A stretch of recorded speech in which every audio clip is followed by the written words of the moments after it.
I think the best thing that probably came out of this franchise was Justin Timberlake doing the song at the Oscars. This is Trolls. I've actually seen this before, yes, and this is old enough that I saw it when I could see, so I actually have seen it. This is me taking a second look at it because Trolls Bandcamp. My God, there's a lot of. I mean, I understand it because Trolls is like a property, even more so than some of the other DreamWorks animation. Like how we now have like a show for Megamind and a sequel and everything for that. But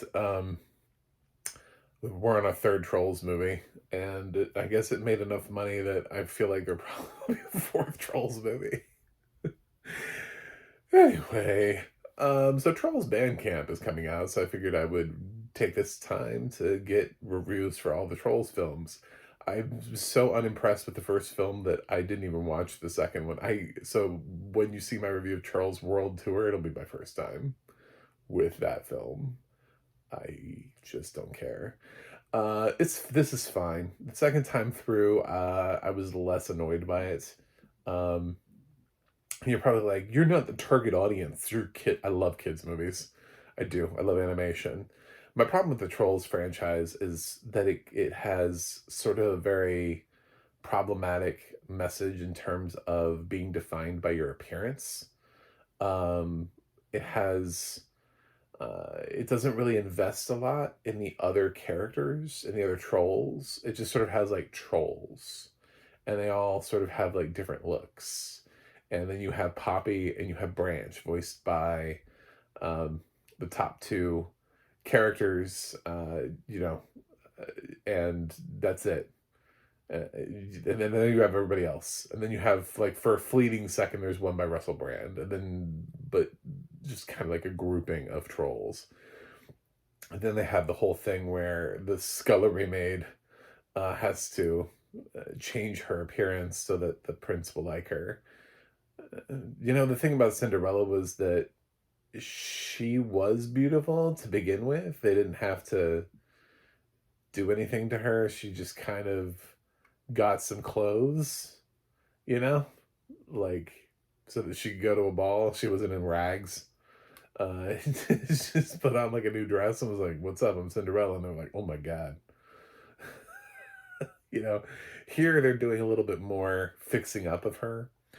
Um, and it does, it becomes all about like, wow, if you look great, this is how the world will judge you.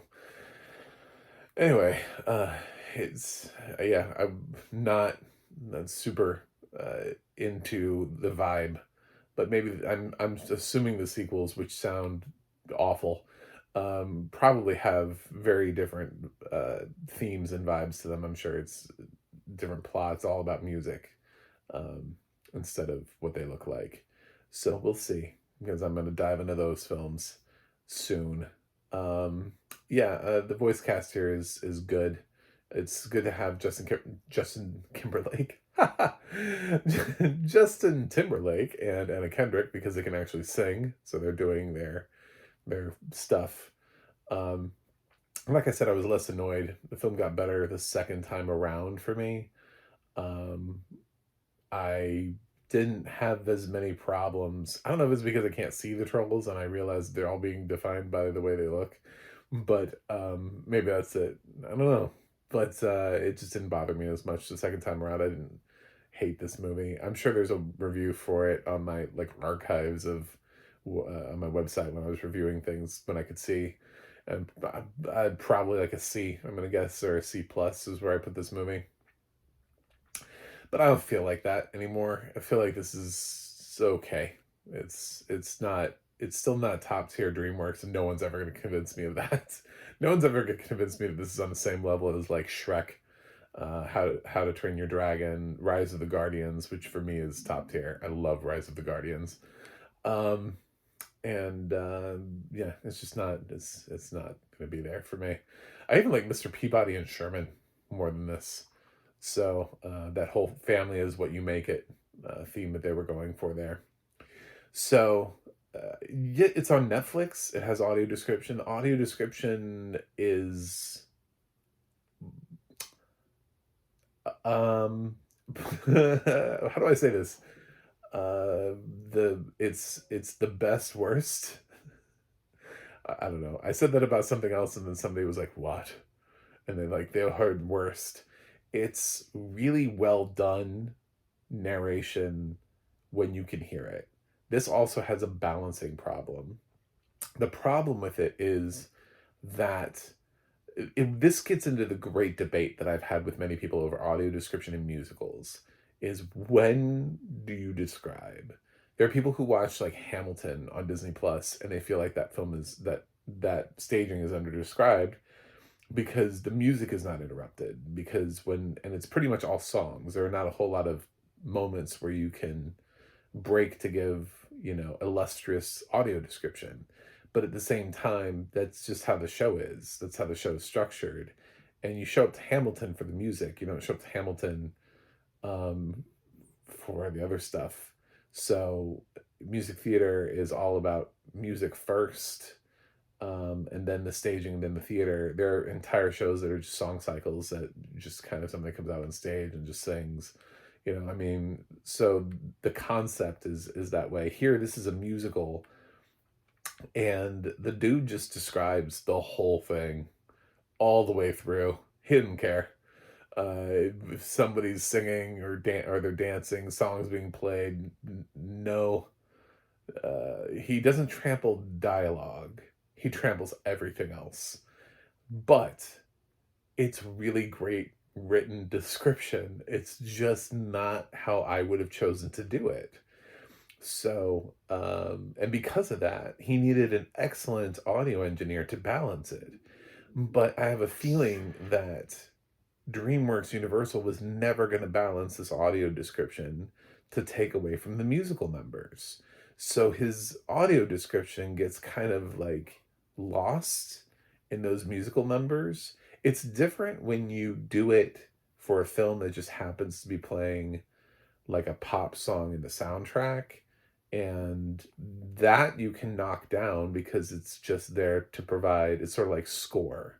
It's the lazy man score is to take somebody else's music and use it for effect in that scene. Here, the trolls are actually doing things to these songs and singing them. So they're part of the film. They're part of the fabric of the film. They're not just there for funsies, for, because somebody couldn't write a score or they wanted to fill it in like air with a ton of, songs from the 80s or whatever. But it causes the audio description to be lost. Now I could hear it a little bit, and I really focused in. I laser focused, and what I thought, what he was describing, I thought was really good. I was like, man, he's really keeping track of these characters and their dance moves, and I mean, if you can get it, get it. But in a weird way, it's almost like you have to watch this twice because you have to watch it like once without audio description so that way you can get all of your music and your trolls, or watch it the first time with audio description, focus on the audio description, the second time come through if you like it well enough, and then focus on the thing.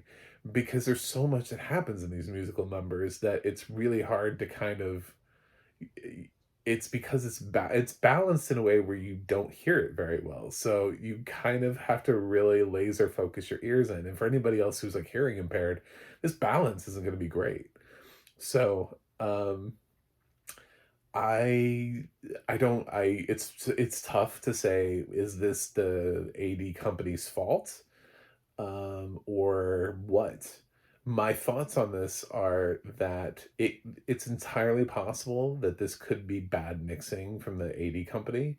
It's entirely possible that this could just be a bad mix that Netflix has because it's not an original film for Netflix, so it would have had to be provided to them by DreamWorks Universal. So maybe something got lost in that mix along the way. Maybe this is exclusively a Netflix problem. But I think the description would still be there during the dance numbers. So even if it is a little bit more easy to hear in another format on another place, like on DVD, Blu-ray, or something like that. This is one of those times where it would be cool if we had the ability to uh, change the volume of the audio description within the audio track, but sometimes those are merged together. So you just get the audio track, it's not something that you can alter at home. In theaters, when you're getting it pumped through, sometimes you can do that. It's very weird. I've been thinking about this a lot because this film challenges me because I haven't seen this done in a way before, um, where somebody because it's not just a little bit of audio description, which I've seen that before. I've seen where they mention maybe like a really cool dance move or something in the middle of a musical number. Great. Like the chorus is repetitive, so you're gonna take the opportunity of um of the chorus being repetitive to say that we've changed locations. Cool. This goes through the whole thing. This is just this guy is like, I don't like music. I'm just gonna ride through it. And it provides for more contextual audio description. I mean, you really do know more because of it. So I'm not mad at it at all.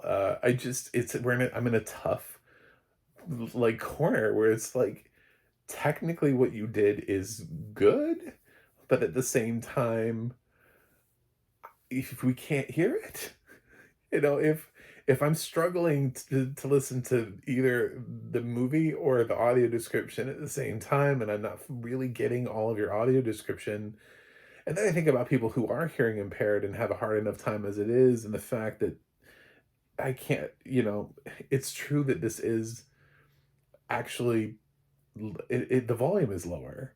So it's losing out anyway. Somebody has already prioritized the movie, so it's already harder to hear the audio description. I just don't know that it's a good mix. It's not. I think that I like the narrator's voice. I like what he wrote, or what whoever the writer was for this. I like but the choice to have so much during the songs, I don't know that it pays off. Because at the end of the day, DreamWorks was like, no, you will not be heard over this song. And it's kind of like it feels like a wasted, like you did all that work for nothing, sort of. Um, some people will be able to tune in because they have excellent hearing, and they'll they'll just sort of like laser focus, like, what is he saying? But other people, they would be, I don't understand that. Um, yeah, so that's Trolls. The only other thought I would have is character description doing a better job because actually having had seen this, yeah, each troll is wildly different than the other. None of these trolls look remotely. It's not like Smurfs where you're just like, oh, they're all the same Smurf, but they have like one thing about them that's different. And it's like, no, they're all different colors. They're all different. Like yeah, they do not have like really unifying. I mean, like sort of their shape, I guess, is unifying, but there's a lot of uh, really specific different traits to each troll, and embracing that a little bit more and I think bringing the kids more in onto the design of a troll, um, instead of maybe just Poppy and Branch. The film also just doesn't help. The film kind of just goes, well, there's these two, and then there's the others. Uh, it's it's also very disturbing that they keep wanting to eat the cute little characters. Like that's the whole thing. But Smurfs is about that. I think he wants to eat the Smurfs. So I do with this as you will, parents. This is my second time seeing this. Yeah, I don't know. I guess you guys have all loved it enough for it to get two sequels. So nothing I'm going to say that's going to change it. But going from the I saw this without audio description as a sighted person to the I'm blind and now watch it with an audio description track, I think the audio description track does fine. It just has a problem being heard. So anyway, I'm not as mad at this as I used to be. So maybe that's good going in for the sequels. Sets them up a little bit more. I didn't find this to be nearly as obnoxious the second time around. It's grown on me. Oh god. Anyway, so I'm gonna give Trolls a B minus. Still not my favorite DreamWorks animation, but yep, I'm not angry at it anymore. So that's it. Anyway, it's cheerful, upbeat. Please subscribe, and I will. I have a website, MacTheMovieGuy.com. You can follow me on X, Threads, or Instagram at Mac the Movie Guy. You can go to the audio description project, adp.acb.org, to let you know what has audio description where you can watch it. And you can go to the ADNA.org. That's the ADNA.org, to let you know who's narrating your favorite films and television series. That's it for me today. I want to watch something else. Probably a Trolls movie. And see you guys on the other side.